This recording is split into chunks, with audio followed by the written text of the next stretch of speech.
Don Varney of Varney Speaks, and on behalf of Expert Village, today we're going to talk about the interview process. All right, let's take a moment and talk about some of the types of questions that you could be asked during the interview process. And sometimes the questions are misleading because we're taking them personally when they're really talking professionally.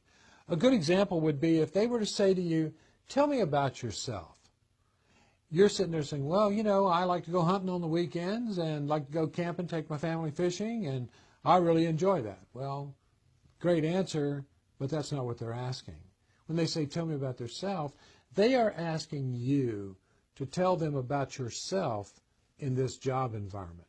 They want to hear that, you know, I enjoy coming to work with people that I get around and I have a good time with. I like an atmosphere of friendliness. Your company being a company that specializes in public relations and customer service, well, this is the environment that I like, and it would work well for me to work well in your environment. That would be more in line with what they're really asking when they say, "Tell me about yourself." When they ask about strengths and weaknesses, again, they're not asking for you to really tell them, "Well, I'm very good at this and I'm weak at this."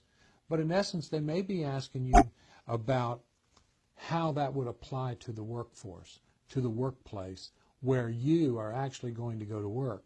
One of the simplest examples is you might say, you know, I was told early on in my career that listening was a weakness, that I didn't listen very well because I was always like ready to answer whatever it was they were saying.